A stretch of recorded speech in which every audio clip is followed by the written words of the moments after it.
fool. Got alpha goosed. You've just gotten alpha goosed.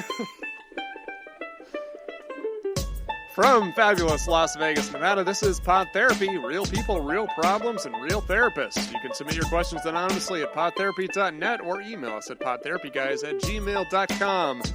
Best of Las Vegas voting is over, and congratulations to Jim for the effort he put into his campaign.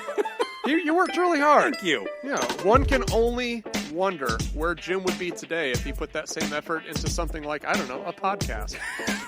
And now, broadcasting from the churn, that guy is Dr. Jim Jobin. I'm Nick Tangeman. It's time for some Pod Therapy. So officially, when you're hearing this, there is, if you are a Patreon and you're hearing this, there's still a day of voting because we released a Patreon early. If you are a general audience member, you hear this on Therapy Thursday, and that should be October 1st. We are, of course, recording this episode the Sunday prior, so I don't know at this minute who the winner of Best of Las Vegas Mental Health Clinic is. God, I hope it's me. I really, really hope it's me. I'm voting every day on every device. Nick, how about you? Oh, yeah, I need that bumper sticker. Just so We motivated need that right now. bumper sticker. Yes. So if you'd like to know if I ended up winning, go to Just Vote look Jim. look at the back of Jim's car. Just go look at the back of my car. Look at the back of my car. If it upsets you, he won. I want it. That's right. I'm at least going to get another bumper sticker that says Best of Las Vegas. But then I'm going to have to hide it. I'm like, I don't want people to know that this is the guy that won Best of Las Vegas is also the guy with this horrific bumper we're putting sticker. your practice name on the bumper sticker. There's going to be a lot of details. It's a very thorough bumper sticker. Oh, Jesus. Just gonna do a scan of your business card. That's right. Just get this all on there. If you want to know whether I won and you don't follow us on social media, go to votejim.net, and I will either be congratulating somebody else who won it, and I'll leave that up for like 24 hours before I delete that damn thing. Or I will be boasting that I have won it, and then you'll be going to add bumper stickers wherever you can find bumper stickers. So, here we are. Here we are. Let's talk about therapy stuff. I did an ethics presentation this weekend. You I sure talked did. a little bit about that in the pre-show. Surveys were completed by our colleagues They to were. let me know how I did.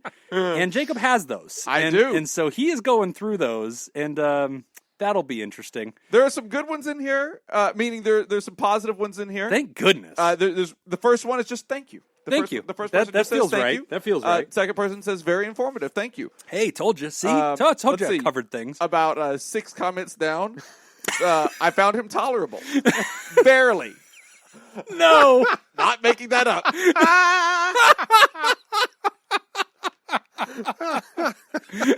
Oh, that's fantastic. There it is. Oh, wow, yeah. Yeah, I found him tolerable. Barely. Like, nope, that's what it says. Thank you, Jake. That must have been our friend Jake. Yeah, Sturgeon. yeah. It was, somebody who obviously has good taste. Right. They found me tolerable. Tolerable. Yeah, I could withstand the barrage. Oh, it has a of him. signature on it. It's Jim's wife. I'm glad she made it to the CEU conference. Didn't need them. Didn't need those CEUs. But she got them. So, all right. So I got through that. If you'd like to hear more about that, go to patreon.com/therapy. And there's an entire pre-show where I detail what that was like. So I actually thought about posting the entire ethics video onto our Patreon. And I was like, nah. Yeah. Like, these people have been through enough. They don't need that. No, Yeah, that ain't going to help anybody. No one, I don't think anybody's going to sit through a 3-hour ethics training just because they're fans of the show. No. Well, yeah. I have a couple that'd be like, yeah, I got nothing going on. I am disappointed in these reviews. Really? Because they're too nice? It's all just like, great. Informative. Yeah. They're just trying to check out, man. Yeah. They're just trying to get through that They're survey. getting through a checklist. And that's They're it. end just of trying the to day. get through it. That's Yeah. it. Yeah, that's all they're trying to do. I would say about half of them just say NA, Yeah. Yeah. which I don't. Did I it don't say understand. NWA? Because that's how I self-describe. So No. okay, so NA then. Yeah, not applicable, which feels right. Beating procrastination. Line from Europe. Okay. Hey guys, I discovered your podcast a few months ago, and listening to it really helped me during the Corona times. I recently started studying law and have some problems with getting everything done that I'm supposed to do. My biggest problems are procrastinating. When I was in high school, I started every assignment the night before, but I would always get good enough grades, and in some subjects, even an A. It still wasn't good for me because I would stress myself out a lot and don't leave the house for a week before the due date because I knew that I was supposed to work on the assignment, but then I always ended up pulling an all-nighter on the last day, which gave me anxiety and I never felt accomplished or like I reached my full potential. Anyways, now I am in college and my problem got worse. I still procrastinate, but I don't really start working anymore. It's like the fear of failure is paralyzing me. For example, yesterday I had a tutorial for which I needed to prepare. I woke up extra early because I procrastinated the night before, but then in the morning I just sat on my bed with my phone and did absolutely nothing. It's so weird on the inside that I am panicking, and then I have this urge to go on my phone and have as much distraction around me as possible, so I don't sit in silence and hear my own thoughts. It's the worst feeling, and the only thing that would make it go away would be doing my work, but I can't make myself move to the desk and sit in silence to study. I actually really like what I am studying, and I don't want to drop out, but I can't continue like this because I am never able to fully relax, because I know there's just so much work to do, and it's just piling up. So I won't go out or do anything fun, and I just sit on my phone all day. I hope you have some tips to overcome this. Again, your podcast really helps me, and I'm so sorry your president is too incompetent to do his job and fight Corona, so you're still stuck at home. Greetings from Europe. Is he talking about the Line. president of that mental The health Nevada thing? Counseling Association? Yeah. That's the I'm one. sorry that the President Jim is an idiot. I think you're sorry about that. We're all sorry, Line. Well, thank you, Line. That's a It's good good to question. know we're international. Yeah, I know. And you know, I've heard of this country, Europe. That's cool. I'm glad we met somebody from Europe. Yeah, the country of Europe. Yeah, the country of Europe. Right. It's above the country of Africa. Right. They're places, Nick. Okay? Right, Get of course. Get a globe, you dummy. What did you do before you... I taught history, U.S. Okay. history, the Right. only history that matters, Nick. U.S. history, Yeah, okay. let me tell you, it's the only one. There's only one book. There's not another one. Okay, Line. Yeah. First of all, congratulations on getting in law school. That's great. That's awesome. Amazing. Yeah. You had to have had some success in dealing with procrastination in the past to even get to that point. Yeah. But it sounds like what's been going on is your procrastinating habits have kind of been reinforced in the past because you were able to get away with it. Right. Right. So you get not only the enjoyment of procrastinating and doing whatever else you were going to do instead of doing what you're supposed to do, but then there was no real hard long-term consequence for it. Right. So it kind of creates this pattern that gets reinforced on a regular basis. Yeah. Yeah, no, I agree with that. You know, it's interesting because I think a lot of students in college or grad school, they struggle with this. How did you do? What was your... I you did what he procrastinate? did. I just kept doing that until eventually I graduated. Like, I never beat this. Have you seen my prep for the show? Yeah, I have. And publishing your book? Yeah. That's a great point. We can go on and on. Yeah, no, the ethics presentation was, yeah. Yeah, the ethics, I forgot about that. Oh, yeah. So the night before? Night before, yeah. 10 hours. Okay. Just burning it. So, yeah, so man. you're going to be no help. Yeah, no. All I can say is good luck. Good luck. You're going down with the ship, buddy. I mean, I think usually when people are in that kind of a position, I always ask them first, like, are you actually interested in your subject? And Line says yes. Line says, Right, no, I really am. In case you guys are wondering, I am. But it's something I usually ask about because I think a lot of people are like, I'm trying to pick a degree that is super applicable, you know, or like, I think I'll be glad that I went to school for this. And I get that, and I'm all about pragmatism. I think that's fine. But you can see how hard it is sometimes to, like, stay motivated and do a degree when, you know, you just don't have it. You know, you're not interested in that. I noticed for me, it was, I did a lot more in my undergrad, especially early on, and then less so in graduate school because of interest in the subject matter. Okay. So when you start, you know, your first 2 years of college is just all gen eds, and it's not anything that's really interesting to you. So you kind of put it off because there's no reinforcement in doing it. But then as you get further and further, then it becomes more interesting and it becomes less of a Right. chore to do it. That's generally true. And I think that's true of a bachelor's degree. Like when you get to your junior and senior level classes, they tend to be about the thing you're majoring in. Right. And then you're like, oh, this is interesting, right? And grad school's supposed to be like that too. But if you're going to law school, is that where he's going? He's going to law school? Law school. They have laws in Europe? Apparently, this Not is the good first. ones. This is the first I've ever heard of it. Well, the Constitution applies everywhere. He's going to be a solicitor. Yeah, they're one of those. They wear wigs, don't they? Yeah, Do they still do that? I want to say yes. You know what? Let's just say it. This, Let's go with yes. That's a better story. we're really showing our ignorance in this episode. No, show my Americanism. We That- got it that's what I figured out. Yeah, those are the same thing, Jim. But okay, so there are some tips. Yes. I think that could be beneficial. One, go to Open Args. Go to Opening Arguments, the podcast. Oh, yeah. I listen to them. He talks to law students all the time, and he gives advice. And if you go to his Q&As that are on YouTube, Andrew does this bit where he explains to law students, like he answers some really good questions about what it's like in the beginning and gives advice on how to get through it. So, Oh, interesting. of course, that's good. American law. I don't know if it'll apply the same in Europe, but I would imagine it's all boring AF in the beginning. It's just got to be old cases and history Yeah. and learning the language and the lingo of all that crap. It's probably hard, man. Yeah. Oh, I'm sure. But I totally relate to him, like jumping like into your phone and just being like, "Oh my god, I Yes. have no time." Okay. Like you're aware of every minute, but you're just like racing through Reddit as fast as you can to find any form of distraction. I think the phone has definitely added to this. Okay. Because it's so convenient. Yeah. It's right easy. there. Yeah. And then plus it notifies you. Yeah. Like it tells you when something interesting is happening. You know, Ah. if you got notifications, like I get a New York Times notification. Oh, you can't have that. And- That's yeah. all bad news. So one tip, here's the thing. First, I would take a look at, is it just the phone? Okay. You know, because this could also just be a phone issue, right? Not just procrastination, but just kind of a dependency on your phone. Okay. But I don't think that's the case here. It's I think definitely I a think it's- complicating factor. Yeah, I think it's procrastination just in general. But here's what I would do. So there's this technique. Actually, Laura read about it in the New York Times. Is it the goose step? Yeah, it was talking about. Basically, what it is it's like concentrated focus. So it's like 20 minutes on, 5 minutes off, 20 minutes on, 5 minutes off. Oh, okay. Okay, so she actually did this. She set up an alarm on her phone Ah. to where it would do this.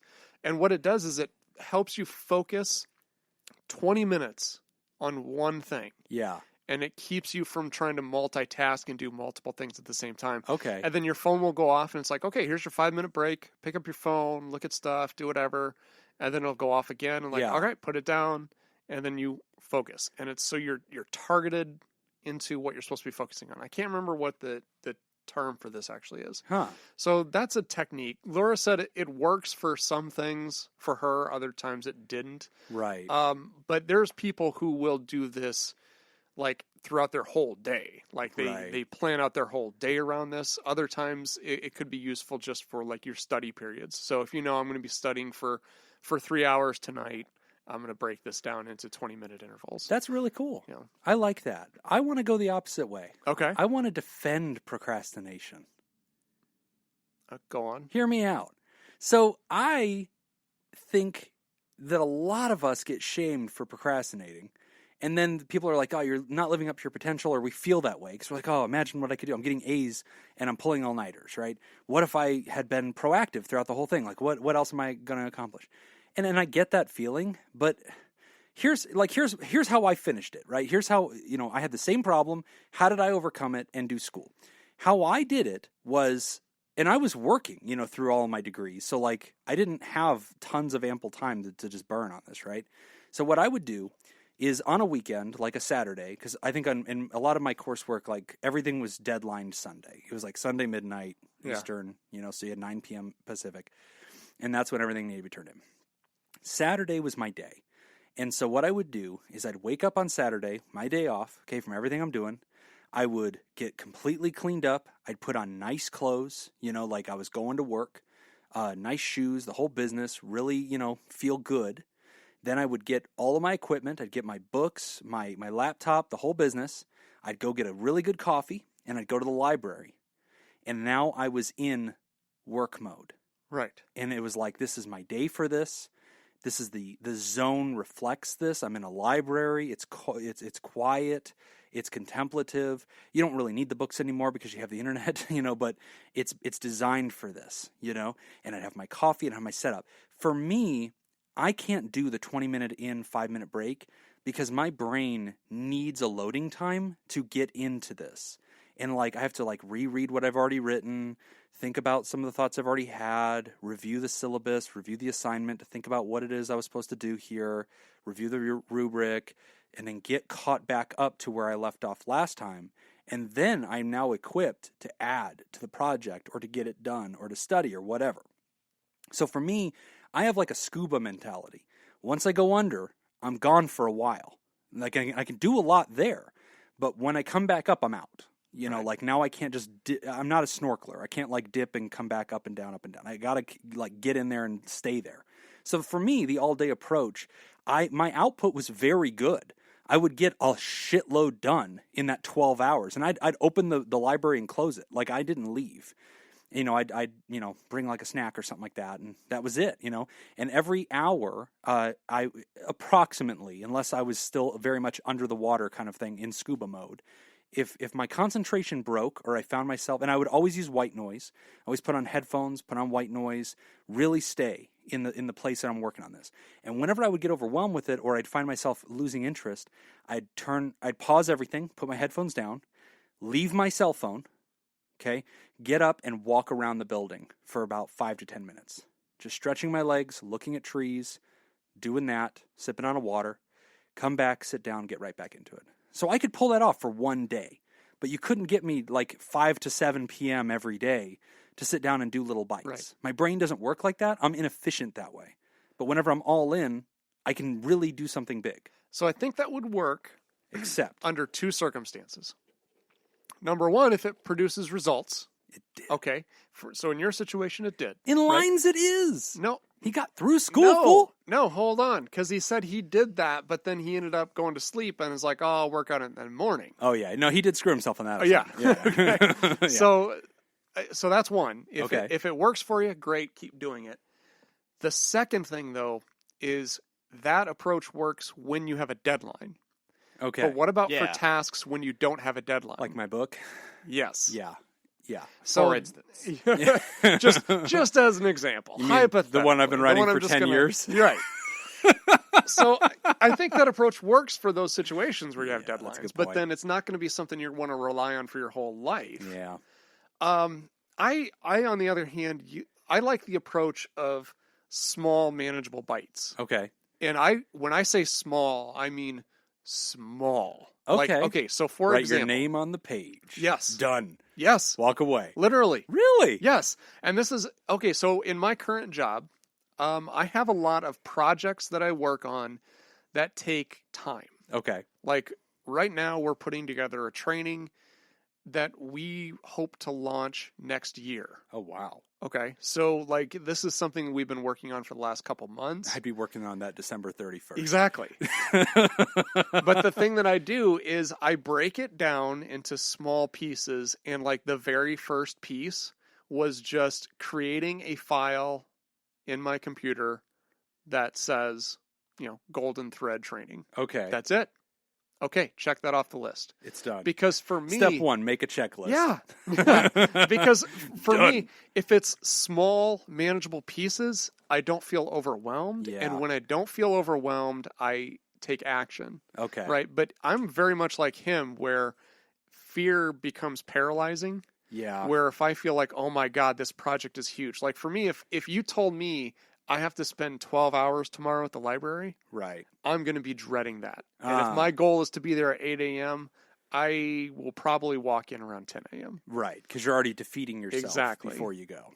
Yeah. So I always tried to have something done well in advance. So then that last week I can just kind of relax. There's some truth to that. And I make sure to reinforce that feeling. So Yeah. when I have that training done and I don't have to present it for another week, I make sure to make a point in my head like, God, doesn't this feel good? Right. Doesn't it feel good to have this done? Okay. Doesn't this? You isn't know, this I do nice? something slightly similar in Okay. some situations. I have this thing where I try to serve future Jim. So I like to think about Jim, and I think, I like Jim. Jim's a nice guy. I want future Jim to have a really good day, So you know what? I'm going to go out and do this, and I'm going to take care of this problem, or I'm going to register my vehicle or do my taxes or whatever, because when the deadline comes, I want future Jim to be like, oh, good. And I take a point, just like you just said, when that day comes that my thing is done or whatever, I look back in that moment, I go, thanks, past Jim. You're really there for me, man. Yeah. And then I think, you know what? I got to pay it forward. You know what? Yeah. Past Jim was good to me. I'm going to do something for my future Jim. And so, I constantly try to do that. It's a good way to do it. It's a mental trick. It helps me to do things that I should probably do. There is something I learned about recently, too, which is called Parkinson's Law. Are you Nope. super confident Nope. Stop. that's what it's called? Stop. Okay. Let's go ahead. No, Jim. I No. just want to No. double check on that No. name. Just It is. okay. But what it is it's basically the concept that the task will take as much time as you allot for it. Yeah. So if the task is a 30-minute task, but you allot 2 hours for it, you will use all 2 hours for it. Okay. So this is where sometimes if you're going to plan stuff out, so let's say you decide to break things into small chunks. Like for me, I'm just going to do a really rough draft of an outline for this training. So I'm just going to make a list of main points that I want to hit when I do this training. Yeah. So that task is probably going to take me 30 minutes to do. I'm only going to allow myself 30 minutes to do it. That's it. Okay. I'm not going to allow myself an hour to do it, because then what happens is then I know I've got extra time. Yeah. I know it's not going to take that much time. You'll just And then I delay. get on my phone. Then I'm Yeah. checking Twitter. Then I'm watching a YouTube video about Yeah. whatever, Yeah. hippos, Or the and female then, ones. right. And then, so then now I've got 5 minutes left Right. for a task that actually was only going to take 15 minutes. Okay. Right. So you want to make it meaningful. You want it to be realistic, but you don't want to overdo it. So Yeah. don't allow yourself too little time, because then you're going to create stress, but don't allow yourself too much time. You got to find that right amount of time that you think it's going to take. Yeah. No, that's a really good I like the idea of giving yourself only so much time to do something, because you're creating the false deadline, Mm-hmm. which for me, I need. If I don't have a deadline, it's not getting done. When somebody asks me to do something, the first question I always ask is, when do you need that by? And for a lot of projects in my life, it really irritates people, because they're like, soon? Like, and I'm like, no, I want to know how far down the bench I can push this. You don't know what as soon as possible means No. in Jim's world. Yeah. I mean, a lot of things are possible. All things are possible through Jesus. So I can wait. So, yeah, no, I'm with you. Like, I need to create an artificial deadline, or I won't do it. Like, even I've done that on this show. Like speaking of the book, I've come out on this show in the beginning of the year. We like to do goals. We try to encourage everybody to think about, goals for their year. We do our bit on SMART goals. And I said, okay, you know what? I'm going to take on a goal, something I really want to accomplish. And I've mentally held myself to that. And I've taken little bites, of what I needed to do for the book. And I haven't announced my publishing date, but I could hit the button right now. I have a few little things I want to do, but I could push the button. So I'm ready to do it. And I have every intention of doing it before the end of the year. But it's funny, right? Because that's a make-believe thing. Right. Nobody's going to hold me to that. The road to hell is paved in good intentions. That's right. I don't know where that's pointed here. I just came up with that on my own. That's pretty came up good. with You that. should write books. I should. You know what? Set a deadline. That's how you get it done. So, Line, good luck on this. I'll just tell you that I think what you have is a strength and not a weakness. That ability to churn out quality stuff under the gun.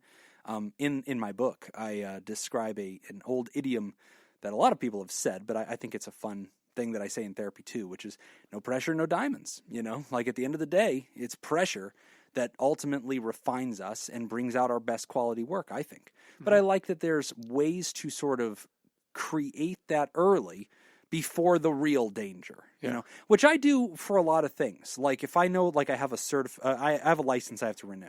Yeah. So before that date, I'll look up when that date is, and then I'll set a reminder in my phone a month earlier, and I will lie to myself in that notification and say, due date is on this day.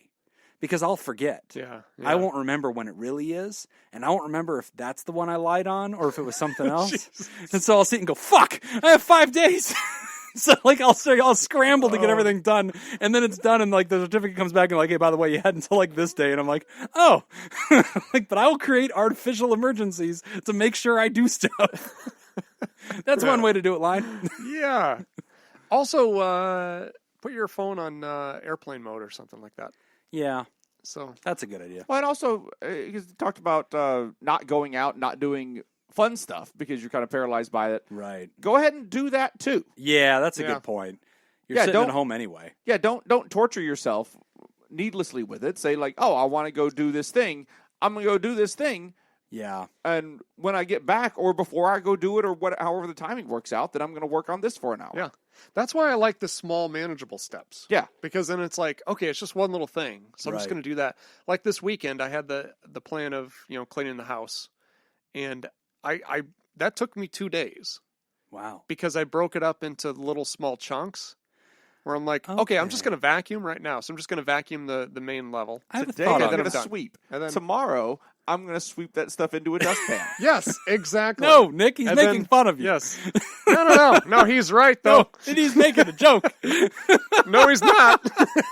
We really need to talk about this. But no, I actually Nick have a thought bolted on in that. one room one day. The next day, he cleaned it This up. is called Exactly. when he writes his book, Alpha Goose, coming Yes. this January to a store near you. The Alpha Goose method. No, but I actually have tried that, and what I've tried is to take all the chores that need to happen in the house, and I'll spread them out over a month, and I'll tell myself, okay, I'm going to do a bit every day. Today I'm going to dust. This day I'm going to vacuum. This day, but here's where that backfires. Well, you can't do it for too long because then you have to dust again, right? Yes, but my theory was I will have accomplished all the chores that need to happen over every month, right? Yes. And so, obviously some of them are repetitive. Like it isn't once a month you dust, but whatever. Like I'd have it all scattered out on a calendar. The problem with that, the house never felt clean. All right. Right? Because I've just recently done one thing, and the rest of them are undone. Well, and that's usually for me, like what happens is once I get into that mood, then I just keep going with it. Yeah, which is the scuba strategy, True. not the alpha goose strategy. All right. Beta goose. All right. So, Line, try some of these out. Definitely check out the opening arguments. Yeah, Andrew does some really good work References. giving information to American legal students. Yeah. So I don't know if all you Europeans will get it, but whatever. Solicitors. Solicitor General. What's the old joke? If European, I'm a Russian. Because P. It's an old joke, Yeah. you say? Yeah. I saw it on Instagram. Yeah. That's good. where I get a lot No, of my that's good. information. No, that's good. Thanks, yeah, man. That was, You know. that was good. I try to bring the humor. Yeah, that was good job. That was good. Thanks, Line. Good Yeah. luck. I hope you still listen to the show. I hope we haven't turned you off. Yeah, well, he ain't got nothing better to do. He's procrastinating anyway. Stop listening to our show. If you're, you know what, Line? Actually, yeah. If you're procrastinating right now and you're listening to the show, you hit stop right now and you get back to your crap. You can listen to us later, or not at all. You'd probably be better off. Thank you. Thanks for We're listening. going to take a quick break, and when we come back, we are discussing juvenile depression. You're listening to Pod Therapy. This week's TheraProducer sponsor is Smitty Scoop. This week's trivia theme is Who Said It? I'll read the quote, and you have to guess who said it. Do we get a little tip? Paul Revere. Nailed it. We don't even get if it's like a celebrity or... Oh, they're all famous people. Well, of course you'll they are. definitely- It's not going to be like, nope, it was my friend Mike. He said it last week at My Starbucks, neighbor, you My idiots. neighbor said this. Go on. Okay. Here's the first one. Okay. A good speech is like a woman's skirt. Long enough to cover the subject and short enough to create interest. Oh, wow. James Garfield. That's a guess. Good guess, but no. Is it from a movie? It's somebody who is good at giving speeches. He's got a lot of really good quotes. Bill Clinton. No. Obama? No. Martin Luther King Jr. That He's- feels like he said that. The Reverend Martin Luther King Jr. He's not American. Winston Churchill. Yes! Yay! If you would like to join Smitty Scoop and make the show possible, you can go to patreon.com/therapy and sign up. Again, that's patreon.com/therapy. Often quoted by the Reverend Martin Luther King Jr. Oh, yeah, so I'll give you half a point. That feels about right. Juvenile depression. Hi, guys. I need some guidance. How early can depression be diagnosed in children? I have a 9-year-old son who I like to describe as a combination of Linus and Charlie Brown. He is extremely intelligent, but is the most negative kid I have ever met. For some quick background, we have a pretty stable home life. My husband and I have been together for 20 years, married for 12. We have lots of family and friends in our life for additional support, and our son is an only child who can get his grandparents to do whatever he wants. He attends a charter school for gifted kids and is doing well with online learning during COVID, even though he misses being with his friends. He plays baseball, Dad is his coach, and he just earned his black belt in Taekwondo. I have depression and anxiety. I've been in therapy for years, and there's a family history on my side of both issues. Now to the problem. He is constantly focusing on the negative. If something doesn't go the way he wants, then he puts himself down, thinks he didn't do enough, or that he isn't good enough for the activity. It then takes even more encouragement to get him to keep trying and reminding him how much he enjoys the things he does. As parents, we have always promoted the idea of the work being more important than the results. We've told him that as long as he puts in the effort, it doesn't matter if he wins or the baseball game or even gets any hits. When he passed his test to earn his black belt, we praised all the hard work he put in to get there. He went to 14 classes in 1 week, his decision. We continually tell him that we know he works hard and that we are super proud of everything he's accomplished. In the evenings, before he goes to bed, I've encouraged him to tell me about things he might be feeling. The other night, he said he was sad, but didn't know why. He said that he can be having fun all day, but then he just has a feeling of being really sad. In past conversations, he has told me that he doesn't know how to have fun or how to make friends. He constantly brings up mistakes he has made, even years later. Back in May, he had what looked to me to be an anxiety attack over not being able to see his friends and worrying that someone he loves might die because of the pandemic. I talked him through the breathing techniques my therapist has taught me. I've encouraged him to write down any thoughts that pop up in his mind and told him that sometimes it just helps to get it out. Despite all the positive messages we have tried to push, it doesn't seem to do any good. With the family history, I am concerned that he is already showing signs of depression. I just don't know if it's genetic, if it's the pandemic, if it's the hormones, or a combination of all three. Do I talk to his pediatrician about getting him to see a therapist, or am I just being paranoid? Any suggestions on how to deal with negativity? Thanks for your help. You guys are amazing, and I love the show. Rachel. Thank you, Rachel. Did Rachel say how old the kid was? 9. 9. 9, okay. And a black belt at 9. Damn. I don't know anything about that, but that seems It's young. pretty big. No, Yeah. yeah, that's the- not common. Yeah. So, It's a big deal. So, Rachel, you're doing a great job. I know. The kid's super active. I mean, he's in baseball. He's doing Taekwondo.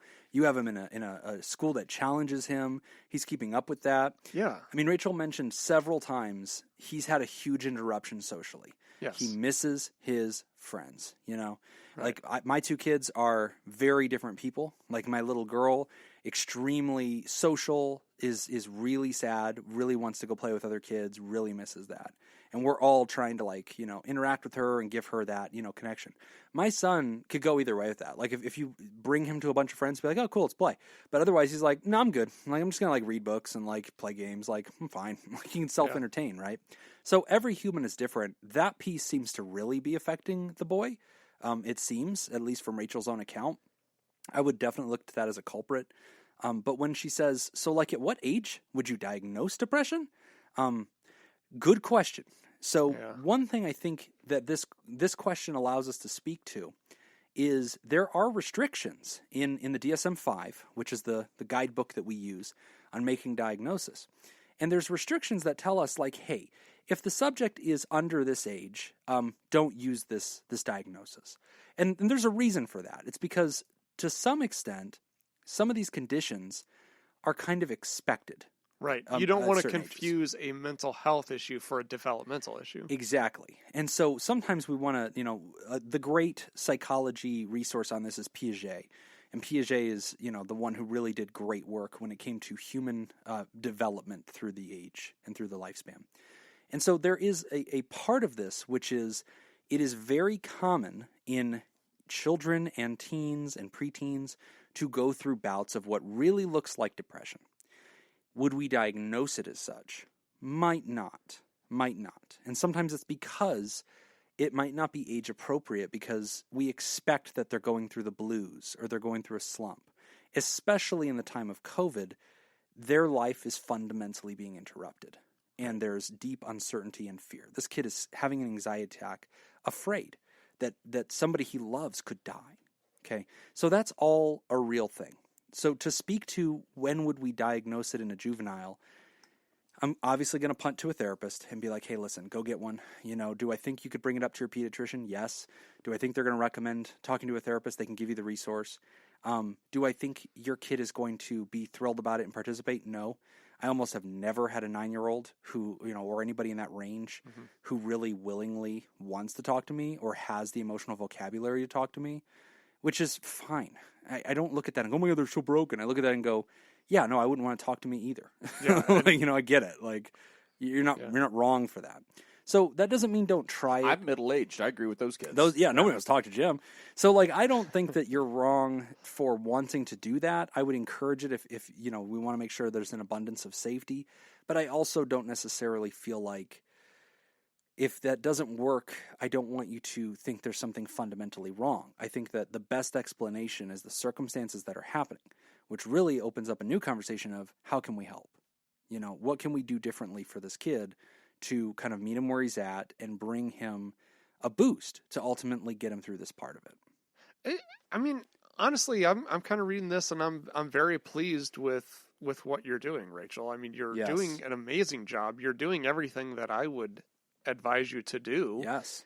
And all of it, even though it feels like it's not having an impact, it may actually be having an impact. Yes. Especially over the long term. Yes. Especially helping him rephrase failure into learned experiences. Right. Right. Like the old quote, like from Benjamin Franklin, like I didn't fail 2,000 times. I learned 2,000 ways how not to build a light bulb. That was not Benjamin Franklin, but continue. Edison. There you go. Thomas Edison. Yeah. I thought it was James Edison. Thomas. I know. I'm joking. Are you though? But it wasn't. It wasn't Franklin. Are you? Right. Are you just alpha goosing me right now? Anyway, just squawking. Anyway, you're doing a great job with that. I think continuing to rephrase negative experiences into learning experiences positive is definitely going to be helpful. Helping him create a narrative of how he looks at the world. I think so. You're doing a great job in all of that. Keep doing that. I think over time that's going to have an effect. If what's going on, yes, you kind of ask, well, what is causing all of this? Could be genetic, the pandemic, hormones, could be all three. Yes. I think you're right. Could be all three. Yeah. And if it is genetic, if it is a biological thing that's happening, you're doing everything you can. That's right. And I think you just continue doing that to a point where maybe later on, after he does meet with a therapist or psychiatrist, maybe then you would look at medication. I don't know if that's something you want to do at this time.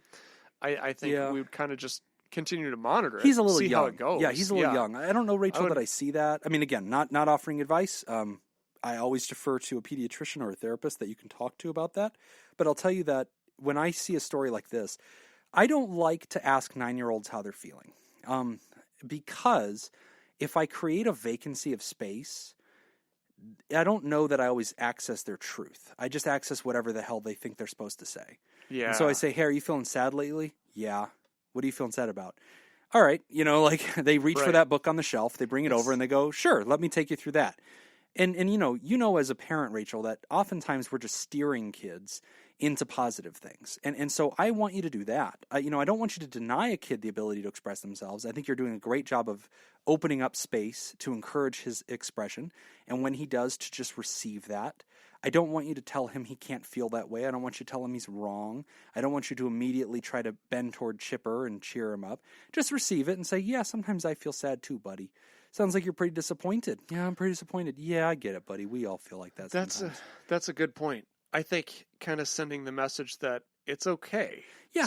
Just validate it. Sometimes we're going to be negative. Great. And that's okay. Don't fear it. Just validate it and say, yeah. And, come back to a de-escalation technique that we've used in the past. But the truth is, if I say, I just got a B on that test, I really could have gotten an A. I feel so, it sounds like you're pretty disappointed, man. Yeah, I am. Teaching him emotional vocab. Wow, it sounds like you're discouraged. Yeah, I'm discouraged. Yeah. Because you got the B instead of the A? Yeah, and I thought I was going to get an A. Yeah, we've all been there, buddy. But the truth is, that is a great grade. That was a hard test, and I'm really proud of you. And you're learning a lot. You're doing great. We're really pleased. That but the truth is formula starts with acknowledging what somebody's feeling, empathizing with it on a personal level. Yeah, I've been there. I feel that way sometimes too in life. But the truth is, and then trying to help them orient to reality. That's a good formula just to keep somebody in maintenance so they don't regress. I think that's really helpful. Another thing that I would encourage you to do, you said at nighttime you're asking him about his feelings. Cool, and I like doing that sometimes. Ask him about what he's grateful for. At the end of every night, you, your husband, your son, since you guys are only child family, when you're doing your bedtime, why don't you go in a circle and everybody say, what's something you're grateful for today? Or what's 3 things that you're grateful for today? And let's go in circle, and that'll be part of our nighttime routine. Mommy, what are you grateful for? What are you grateful for? And so why are we doing that? We're orienting his cognition to what's going right. Not just, it sounds like he needs no help orienting his cognition to what's missing or what's going wrong. He tends to find those. We want to train him and coach him into orienting his cognition into gratitude, what's going well, what is pleasant. And that's important because he needs to counterbalance some of that in the way he's thinking. Yeah. So little tips. At the end of the day, my friend, we're going to be really careful with this kind of a thing. We're talking about a kid. You're asking about a diagnosis. We do not diagnose on this show. But I will say, if you're concerned, you can talk to your pediatrician. And if they refer you to a therapist, go for that. I always defer to the therapist on the ground. And they might say the same thing. And if they tell you, hey, thanks for bringing the kid in. I'm here now if you ever want to bring this kid back to me. But I think he's going to be okay. Here's what I want you to do. Great. Go with that. Mm-hmm. But I wouldn't be surprised if the therapist doesn't use the word depression and doesn't recommend anything. If they just say, hey, he's going through this like a lot of kids really, it's going to be okay. The diagnosis is irrelevant. Yeah. Unless you're billing right. or prescribing a medication. Yeah. Right? I mean, so whether it's diagnosed or not, the issue is and I he's get it feeling down. Exactly. And he's got a negative perception. That's all I want you thinking about, Rachel. Yeah, because I get it as a parent, right? Because like when you're worried about your kid, you're wondering, hey, is this clearly defined thing? Because that's scary, or that's relieving to know that it's thing, and there's solutions for that. And I get that, Rachel. Mm-hmm. As a parent, I get that. But I think Nick's right. I'm not so much concerned about what word to tape onto this. I'm just noticing the cluster of symptoms. I think they make the best sense because of their resulting from the pandemic. And I think that you and your husband are doing a great job just trying to be emotionally, psychologically good role models, engaging with him. I would encourage you to steer toward gratitude as well, because I think if you just ask about your feelings, it almost always ends up being the negative ones. Whereas if you ask a leading question about things that are good, like what are you grateful for, it tempts them to cognate positively. And I think that at that age, that's appropriate because you're trying to help structure the way they think of things that are going well, which is important because they'll tend to leave this off the table because it sounds like your son is prone to the cognitive distortion of disqualifying the positive. Right. Go back to our episode on cognitive behavioral therapy, CBT. I have no idea where it is. Episode. Shut up! You don't know. There it is. It's between 1 and 143. Whatever this one is. Yeah. So. But thanks for writing into the show, Rachel, and really rooting for you in that one. And feel free to follow up with a pediatrician. I think that's a healthy idea. But you're doing a great job. Definitely that. We're going to take a quick break, and when we come back, we are going to discuss having a new baby. You're listening to Pod Therapy. This week's TheraProducer sponsor is Jake Schneider. Jake! Today's second trivia question of Who Said It in honor of TheraProducer Jake is: tact is the ability to tell somebody to go to hell in such a way that they look forward to the trip. Winston Churchill. Nailed it. Yes! If you would like to join... I thought it might be. If you would like to join Jake Schneider, makes the show possible, you can go to patreon.com/therapy and sign up. Again, that's patreon.com/therapy. Was it really? Yes. Oh, that's cool. Have you seen the movie? That also sounds like Churchill. Yeah. He has so many good He quotes. does. He's got amazing... Which, by the way, for the listeners, so I'm currently reading... a Winston Churchill biography? No. Team of Rivals. Doris Kearns Goodwin about Lincoln and his cabinet. Yeah. But once I'm done with that, I do want to read a good book on Winston Churchill. So if you're a listener and you've got a recommendation, Winston Churchill. tweet it to me. Have you seen the movie? Yeah. Oh, Yeah, so it's good. It's with what's his name plays him? Oh, the actor? Yeah. Oh my isn't God, it he played Edward James Olmos? No. Uh, Damn it. If we're talking about the same movie, he played Commissioner Gordon in the Dark Knight series. that's him? Yeah. Really? Yeah. A lot of makeup. Wow. God, what is the movie we're actually talking I about? feel like there was multiple don't know. Churchill movies that came out, and one of them was really good, and then Yeah, the other it one was was the- crap. It was I don't know. oh my God, I can't remember. Well, Okay, well I'm gonna have to It's look a this up. We're riveting gonna have to podcast. stop the show. But anyway, in that movie, that that the guy played the guy. yes. Good. He, I want to say, because Churchill smoked cigars. yeah. The cigar budget for that movie That's pretty- was something like $40,000, Jeez. and Oh my he gosh. actually had like tobacco poisoning at one point. Oh my Go- gosh. oh my God, his name's. I'm gonna. Okay. You'll figure it out. But I'll tell you this interesting U.S. history fact. When Churchill came to America to try to garner support and everything, during the war and was trying to, get all that, I believe he came during the Prohibition. And so alcohol was not allowed, but he had a habit of having his cigars and his, whatever it was whiskey or bourbon, every night. That was part of his thing. And so he actually got his physician to write a letter that said, I need, that my patient needs this for whatever, like this is considered part of his treatment, to have this alcohol with him every evening. And so he brought that through to customs and stuff, because he didn't want to cause any problems. Wow. Just so he could have his booze. Okay. Gary Oldman Gary Oldman. played Churchill in The Darkest Hour. That's the Yes. one I was talking about. Oh, Okay. that was good. That was a good movie. Yeah, that was a really good one. I believe that there was like two, and there was Darkest Hour, and then there was another one that was just called Churchill or something like that. And Darkest Hour was amazing. Yeah, like that really one, good. amazing. Or you can watch The Crown on Netflix, where Yeah. John Lithgow plays Yes. Churchill. That's Yes. funny. That's a good one. Yeah, too. and I like how the And Queen he's very doesn't good. like him. She's like, he is horrible. It's like, yeah. He doesn't care. All right, new baby. My girlfriend and I have been together for a year and a half. She has a daughter, and everything was great before we moved in. Perhaps the chase she had for me sufficed, but now she's pregnant, and we live together, but those flings and feelings seem to have diminished. We never fought before, but I always feel myself annoyed and bring something up every other week. She brags about her daughter on social media all the time, but rarely, if ever, about me. Bear in mind, she did so often before we lived together. She's always on her phone, and with past chats has said now that she has me, she doesn't know what to do with me. Perhaps I'm still in the honeymoon stage, but with our child on the way and how I see her, I don't understand why it isn't both. I'm tired of always being on the offensive and calling her out for things, wondering why she's not the same anymore. We're moving into a house soon and moving forward in life, though I feel like we aren't emotionally. We talk and she says she understands and is trying, but I feel like I'm the only one giving 100% on how to treat a partner. I'd love your help and love your podcast. I'm in therapy now, trying to work on myself and love myself most, so I can be the best I can be. Anonymous. All right. Well, good. I'm glad to hear that you're in therapy because Yeah. that's exactly what we're going to tell Yep, good call. Yep. We always know you're listening to the show. We're like, leave it alone. Anonymous. you. Anonymous. Anonymous. Hippopotamus. Yeah, this is a good question. Yeah. So, okay.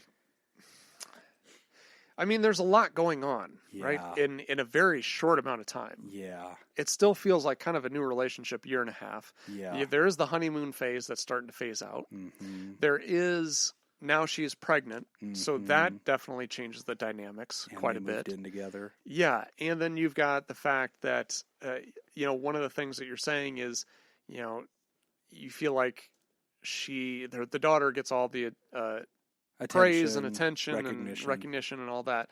And I think one thing that I'm not a parent.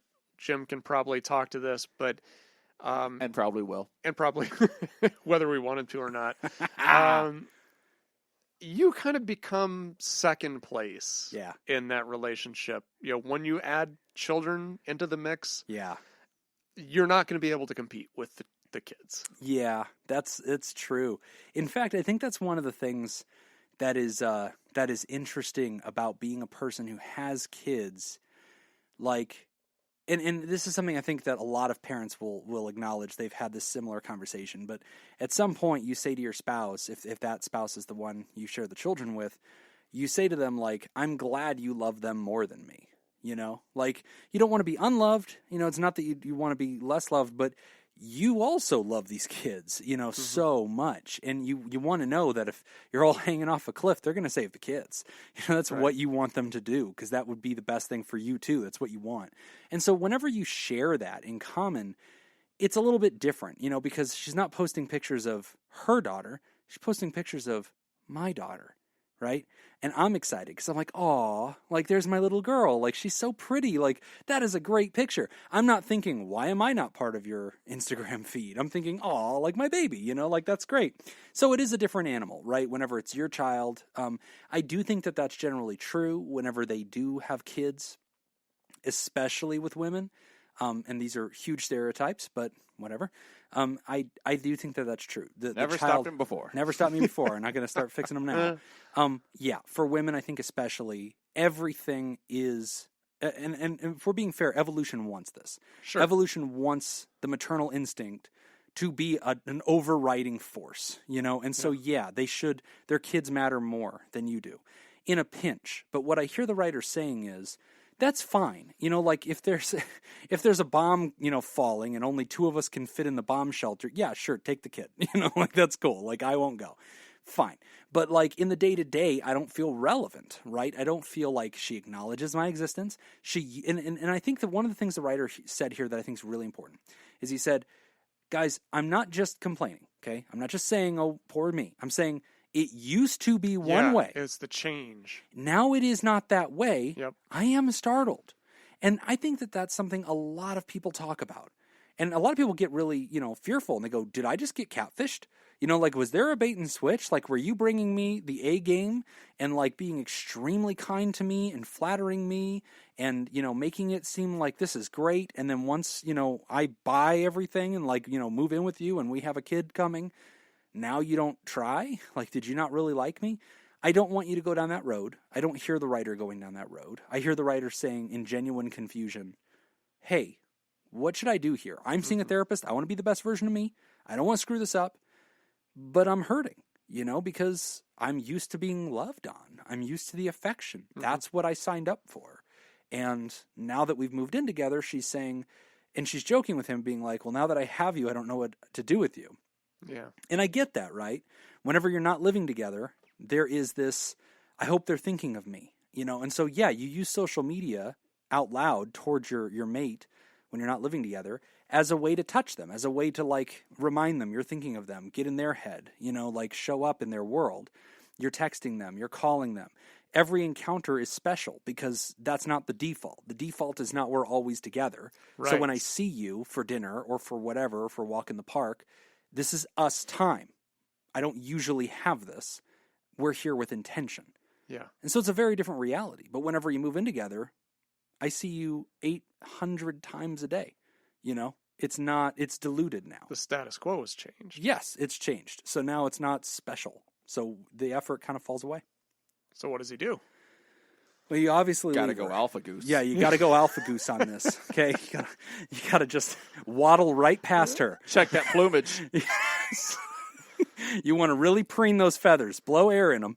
So okay? if you're wondering where this alpha goose is coming from, Go to patreon.com/therapy. throw in a buck, listen to the unedited version of the show and the pre-show. Alpha Goose. Spoiler, Nick Tangement. Nick is the alpha goose. I want Yes. it to be like an A&E reality show or like a law show where it's like, Alpha Goose. Like the dog whisperer. Yeah. But with yeah. geese. Yeah. Just, every episode is just him re-explaining how to walk past geese without being attacked. And then he just Right. goes to different places throughout the country.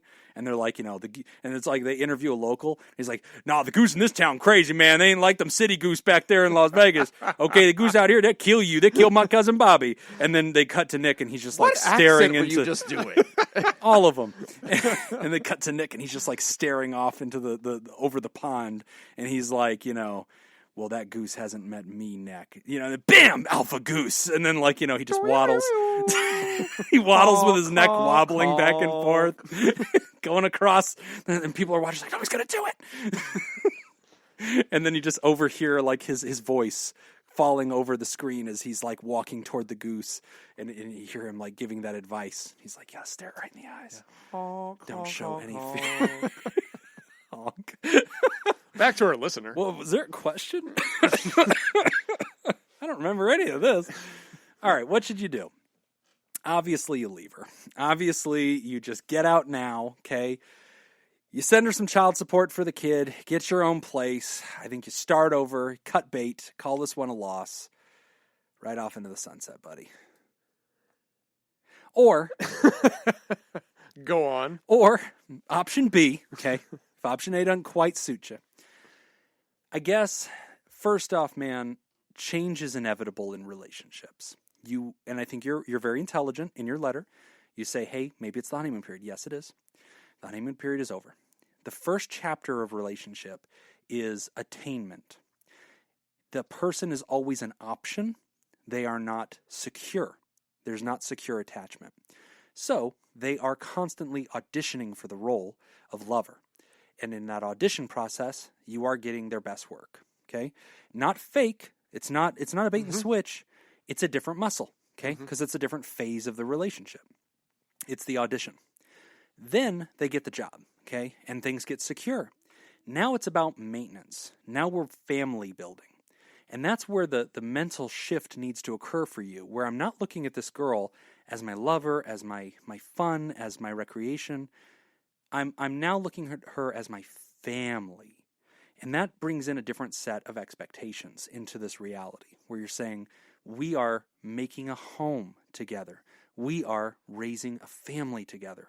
Now I look at those mother skills that she has, and I am grateful for them because she is going to be a great mother to my child, when this baby is born. And so it's a different kind of expectation that the way she loves that child is actually a reflection of love toward me too. I'm grateful for that. I say that all the time. If I see my kids getting love done or getting something wonderful done for them or a little cake baked for them, I say, thank you for loving my kids. Now, it sounds like the daughter isn't his, though. No. The new baby. The new baby. Yeah. Yes. And I hope that over time, the daughter will also feel more and more your child. And so I guess the nudge I'm giving you, friend, is to shift your expectations into a new space of saying, okay, what kind of relationship am I in now? Because now you're in a family building version of this, which changes the expectations of what love looks like, okay? I don't hear her being exceptionally mean. I hear the writer saying, I'm on offense a lot. I am critical a lot. I am pointing out where she is lacking. I am pointing out where things have changed. And that's why my advice to the writer is, okay, I don't want to diminish your needs. I don't want to speak ill of them. I do want to challenge you to restructure your perspective, right? Because you need to realize you're in a different kind of relationship now. The one you were in originally is different than this one. It was always going to be thus. When you move in together and you're having a kid together, the dynamic has changed from this is my lover to this is my family. Family has a different structure, a different bond, a different expectation. It requires different needs to be met. Having said that, I do think you guys should probably get into couples counseling. I do think that there's going to be some work to be done to make sure that this relationship stays robust, that your needs are both being met, that you're communicating very well, so that she can teach you what she needs out of you as a father and a partner, and that you can teach her what you need from her as a lover and as a wife. Or whatever. I don't know if you guys are going to tie the knot, but you're family now. Well, and it sounds like, from what he's saying, that you talked about changing the phase. So you've moved in from the dating, into this is a relationship, and now we're into the maintenance part, where he's kind of saying that she's not really doing any of the maintenance. Right. From his perspective, she's not putting in 100%. And I think, yes, a big part of that probably is now we've complicated things with the being pregnant, because that now changes things a little bit too. Right. But yeah, I was going to kind of say the same thing as far as if you're really looking at maintaining this relationship, then that's a skill that has to be learned. People don't just have relationship maintenance skills from the get-go. We're not inherently born with those. Right. I think we're more inherently born with skills to attract a mate, not Right. necessarily to keep And to a mate. have them. Yeah, right. Keep Because them. biologically, Sure. mission accomplished. Right. It doesn't care. It doesn't matter. Nature now. doesn't care if you guys celebrate the 20th anniversary. Yeah. So I don't think matter. that is something that a lot of people struggle with. Yes. So yeah, those are skills that have to be learned. If she's open to doing any kind of couples counseling, I think that'd be a good idea. Yes, I agree. And to all the listeners out there, this is something I don't think we talk enough about. We look at relationships as if it's this static, unchanging thing. I'm not in a relationship, that's a 0, and then I am in a relationship, that's a 1. And so once you're in it, Fully that's it. right, fully defined by Facebook status. Yes, yeah. We clicked the button. We're official now. Yes. And that's what it is. And so whatever version we are when I signed up for this, that's supposed to be static and universal and monolithic forever. That's not true. Your relationship changes. When you're just dating casually and you don't live together, that is a version of a relationship. As I said earlier, even if you've been dating for a while, it still has an audition aspect to it. There are certain conditions in the game that change the dynamic. Once you move in together, it is a different kind of relationship. You need to mentally tell yourself that. I'm not just doing more of what I already have. Hopefully I'm getting some of that. But also, I need to be willing to change the version of this relationship. I need to be curious about what's going to change in this relationship. I need to be curious about my mate and how they are going to change with this new dynamic. Because, I can't mess up your house when I don't live with you. You can't get pissed at me for not doing chores. You can't see that I leave my toothbrush out. You can't see that, I didn't, do this other thing or take out the trash at the right time or that, I sleep with the TV on or things like that. Like, I can't affect you in those ways. But now that we're living together, I can. Or now that we're raising a family together, things change. Our parenting values, what our expectations are, how do we discipline? What do we think is normal for respect? What do we think is normal for disrespect? What is the life balance of taking care of the kids? How high are the kids on the priority chain versus me? How are those things balanced? All those new factors just change the phase of the relationship again. So anytime your relationship phase changes, I want you to approach that curiously and openly, not walking in and saying, but it used to be this way. Like, yeah, I know, but now it's different, and so we need to adapt to the new reality, right? And it's very similar to COVID. Society used to function a certain way.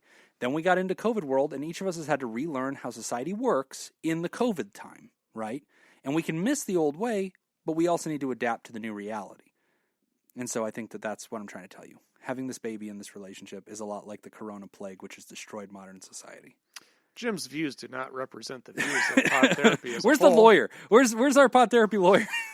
Did you know Justin's working on a jingle? I did hear that. He's working on a lawyer jingle. Yeah. Jacob's credentials just keep changing. Just keep adding more to this thing. Anyway, thanks, buddy. Good luck, Anonymous. I hope this works out for you. A couple of announcements. As of this recording, if you are hearing on Patreon, you still have one more day to vote for Jim. Go to votejim.net. Or if you are hearing this in the general audience, it is October 1st, which means the results are out. Go to votejim.net to find out if I won this thing. Also, our colleague Vinny up in, where's he at? Is he in Pennsylvania? Pennsylvania, I believe. Yeah. Vinny is a clinical psych candidate working through a PhD program, is also a practicing therapist. And he reached out to us as a colleague and a friend. He's definitely been there for us in past projects we've done. We want to be there for him. And he said, hey, guys, I'm doing this dissertation, and I need some participants to give me some data for the study. I need to learn about people. And he's specifically targeting people that are active military. And he wants to ask questions about their general experiences with mental health and things like that. So if you are an active military person... Oh, not only that. So active military members who identify as atheist. Okay. Oh, I missed that piece. Okay. Yes. So you got to have both those conditions. Exhibit resilience in times of emotional distress. Cool. So that's what he's working on. So he sent a flyer. Yeah, he did. And so we'll post that. I think there's a link, or we can post. I don't know. It's a PDF. It's a PDF. Yeah. Okay. we will find, a way to get it up onto our website. Check the show notes. Yeah, go up into our website. Go to podtherapy.net when you're hearing this episode. You'll see that you can actually see all of our episodes at podtherapy.net, and there's kind of like a Tumblr feed. And near when this episode posts, we will put up the PDF. And so you'll be able to see his research. And if you know anybody out there who's active military and an atheist and would be willing to participate, it'd be great for him to gather data. Not only as a good colleague, but a good clinician. And so I realize that military folks are sometimes guarded, but at the end of the day, if you can help clinicians learn so that we can be better at what we do, you're ultimately furthering mental health for everybody. So absolutely. Very important. And we have some new THERAPALs in the last 2 weeks. Woohoo! So big thank you to Mountain High. Mountain High! To Stephanie Breitenfeldner. Oh, you nailed it. I think so. That's about it. Yeah, I was going to try to get him, but I think I got it on the first No, that's one. it. Brighton Fellner. That's it. Just has a lot of extra letters it doesn't need, but that was it. Big thanks to M. Just M. Big thanks to Heather. Just Heather. And big thanks to Angel Hope Watts. I believe it's pronounced Angel Hoppe. Hoppe. Angel Hoppe. Angel Hoppe Watts. Watts. Emphasis on the H. That isn't in there. We want to thank our THERAPODs here at the beginning of the month. Thank you, Adam Petanuzzo, Mats Lengren, I Have the Knack, I like that one, Lauren Izzo and the Hizzo, Carolyn, Albert, Angie Ellis, Chelsea Lamb, Felicia Butler, David Sorensen, Todd Canfield, Elliot Lamb, Sally Boop Scoop, Matthew Nair, Kenneth Liu, Adam Rabiznik, Jim Hunter, Katie Chiwalkowski, I was not far off this time. James K. Kenneth Soto, Okie Scoop, Scoopy, Jess, Scoopater, Ascending, Don Dorr, Scoopatron, Andrew M. Frozen Cusser, Richard Bruins, Joseph Pengrazio, Carrie Terhark, a.k.a. Nick's sister, Curtis Kiwi Scoop, Hanlon, Brooks Lyle, Tracy Replogle, a.k.a. my mom, Craig Little, Gavin Bristow, Brad Kefauver, Malaya, Scoopaholic, Jeffrey Ackerman, Three Scoops a Lady, Kate Keller, Scoopstronaut, Tess Miller, Laurie Eltsroth, Ian Whitefall, Robert Paulson, Stacy Westerlin, Linda Brandmeier, Corey Owens. And thank you to all of our pterodactyls. Reverend Scoop Kevin. The Alpha Goose. Ivan Elsa. Rachel Dusto, Slurpikaye motherfucker, Mason Miller, Tom Morrison, Andrea Anderson, Cindy Ash, Lindsay Bashara, Fred Bashara Jr., David Pollock, Ice Blue Scoop, Leon Kassab, Scott Brady, Brian Lehman, and Dan Martin. And we want to thank our bosses, the Elite Eight, the mysterious and shrouded Illuminati members of the fan club, those THERAPRODUCERs. Thank you, Smitty Scoop, Jake Schneider, Robert Brownie Jr. Mint, Kayla Lansbury, Elio Dare, Judy Schneider, Nathan's Hot Dog Scoop, Dr. Ben Dawn, and ex officio board member Crazy Banana Scoop. If you would like to hear this episode uncut and unedited and want to hear about Alpha Goose. Go to patreon.com/therapy, and thank you for supporting mental health. That's all the time we got for this week's session. We want to thank our landlords, the Ice Cream Social Podcast. Thanks to those of you who contributed to our show today. We really appreciate it. Remember, pod therapy is not something you should keep all to yourself. Share this episode with someone who needs it. Open up that episode description in your podcast app, copy and paste the link we provided into your social media. Don't forget, you can find us at facebook.com/podtherapy, on Twitter at PodTherapyGuys, on Instagram at PodTherapyGuys, and at patreon.com/therapy. If you want to submit a question to the show, ask anonymously at podtherapy.net or email us at podtherapyguys@gmail.com. I'm Nick Tangeman. I'm tolerable. Barely. We'll see you for your appointment next week.